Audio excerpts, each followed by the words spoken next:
My husband thought I had no idea, and I let him think that, because the moment he figured out I knew was the moment my plan would stop working. My name is Victoria, and by the time any of this happened I had been married to Marcus for 19 years. We lived in Miami, in a house we had built together, and we ran a boutique hotel that had been my idea from the beginning, a small, beautiful property in a good location that I had spent years turning into something genuinely worth having. Marcus was the face of it, the one who shook hands and gave tours and stood at the front desk looking polished, and I was the one who did everything else. The finances, the staff, the suppliers, the contracts, the decisions that actually kept the place running. That was how it had always been, and for most of those years I hadn't minded, because I believed we were building something together. I found out about Brittany on a Thursday afternoon in October. I had taken an unusually long lunch break, which I almost never did, and I walked into a café 2 blocks from the hotel and there they were, sitting at a corner table with the specific body language of two people who are very comfortable with each other in a way they shouldn't be. I stood inside the doorway for maybe 10 seconds before either of them saw me, and in those 10 seconds I watched my husband reach across the table and tuck a strand of hair behind this woman's ear, and I knew. Not suspected, not wondered. Knew. I left before they saw me. I walked back to the hotel, sat down at my desk, and spent the next 4 hours doing exactly what I always did, answering emails, reviewing invoices, making decisions. I did not cry. I did not call anyone. I sat at that desk and I thought, with a clarity that surprised me, about what I wanted the next chapter of my life to look like. Brittany, as I found out over the following weeks, was a junior colleague from a conference Marcus had attended the previous spring. She was 29 years old, ambitious, and according to what I could piece together from various sources, she had made it fairly clear that she found Marcus and his boutique hotel extremely attractive, in that order or possibly reversed. Marcus, who had always enjoyed being admired, had apparently found this arrangement very satisfying. What neither of them knew was that the hotel was mine in every way that actually mattered. My concept, my work, my relationships with the suppliers and the bank and the staff. Marcus's name was on documents alongside mine, but the operational reality of that place existed entirely inside my head and my files. And over the 8 months that followed that Thursday afternoon in the cafe, I made sure the legal reality began to reflect the operational one. I consulted a lawyer quietly, on my own, at an office across town. I reviewed every document related to the hotel and the house. I began moving money with great care, nothing dramatic, nothing that would raise flags, just a slow and methodical restructuring of our finances that left me in a considerably stronger position than I had been in before. I documented everything about the affair, not obsessively, not in a way that consumed me, but carefully, the way I did everything. Dates, details, patterns. An orderly record of a situation that was going to need orderly handling. And then, about 6 months in, I had an idea.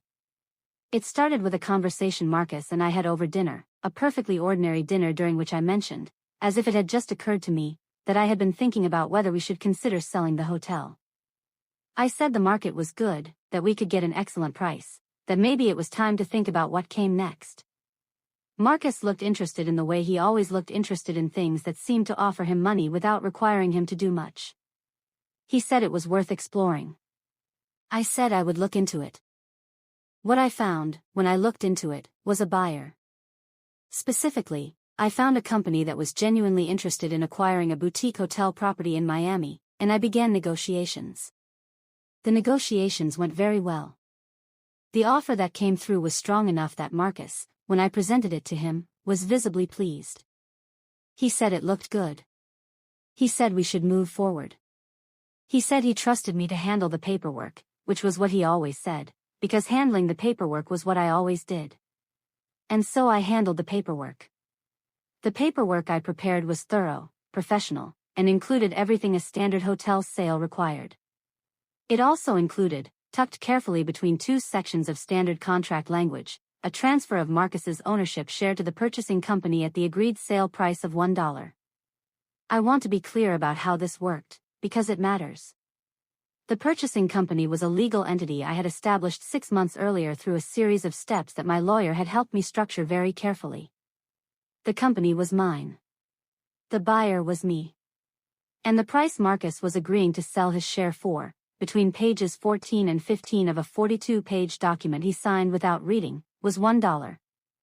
He signed it on a Saturday morning at our kitchen table. I made coffee, I set out the documents, and I said, just the usual places, I've marked them. He initialed and signed in 11 places without reading a single paragraph, the way he had done with every document I had ever put in front of him for 19 years, because in 19 years it had never once occurred to him that I might put something in front of him that wasn't in his interest. He handed the pen back and said, all done. And I said, all done. He didn't know. He had no idea. He went upstairs to get ready for a golf game and I sat at the kitchen table with the signed documents in front of me and I drank my coffee very slowly. The wire transfer processed the following Monday. $1 from the purchasing company's account to the joint account Marcus and I still shared. The payment description read, payment for our marriage. Your divorce papers are with my attorney. I know because Marcus called me 47 times that Monday afternoon. I didn't answer. I was at the hotel, which was now entirely mine, meeting with the staff about some operational changes I was planning to implement. By the time I walked out of that meeting my phone had 31 missed calls from Marcus and 9 from a number I didn't recognize, which I assumed was Brittany calling from her own phone when she realized Marcus's calls weren't getting through. I looked at the missed calls, put my phone in my bag, and went to speak to the front desk manager about the new reservation system. Marcus had been staying at a friend's place for the previous 3 weeks, which he thought I didn't know about. What he didn't know was that while he was at his friend's place, I had had all of his belongings professionally packed and delivered to the address he had been staying at, which I knew because I had checked our shared phone plan. It was a clean, efficient process. I used a good moving company. Everything arrived in labeled boxes. That evening I booked a cruise. 14 nights, the Caribbean, departing the following Saturday. I booked a suite, because I could afford a suite, and I called both of my children to tell them that their father and I were separating and that I was taking them on a vacation if they wanted to come. My older one said yes immediately. My younger one asked if everything was okay and I said yes, everything was exactly as it should be, and they also said yes. Marcus eventually stopped calling. His lawyer called mine and my lawyer handled it, which was what lawyers are for. The legal situation was complicated by the contract Marcus had signed, which was binding, and by the documentation I had assembled over 8 months, which was thorough. My lawyer was very good. Marcus's lawyer was apparently less so, or perhaps the problem was simply that the facts were not on Marcus's side. Brittany, from what I was able to gather through various channels, had been very excited about the prospect of a boyfriend with a boutique hotel in Miami. The boyfriend without the hotel, it turned out, held somewhat less appeal. I felt a distant, mild sympathy for her, the way you feel sympathy for someone who played a game they didn't fully understand the rules of. She had wanted a man with a hotel. She had gotten the man. On the Saturday morning I left for the cruise, I stood in the lobby of my hotel for a few minutes before the car came. The same lobby I had designed, with the same light fixtures I had sourced, and the same arrangement of plants that I had spent 2 weeks getting right 7 years earlier.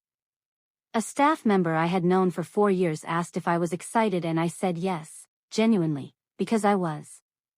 The car came and I got in and my children were already inside, and my older one said, "Mom, you seem different," and I said, "I am, a little," and they looked at each other in that way teenagers do when they're not sure what to make of something. And then my younger one said, "Good different or bad different," and I said, "Very good different," and they both seemed to accept that. We drove to the port in the morning sunshine and I did not look at my phone once. Marcus called one more time while we were boarding. I looked at his name on the screen for a moment, and then I put the phone back in my bag and walked up the gangway with my children, and the ship was very beautiful, and the water was very blue, and I did not look back.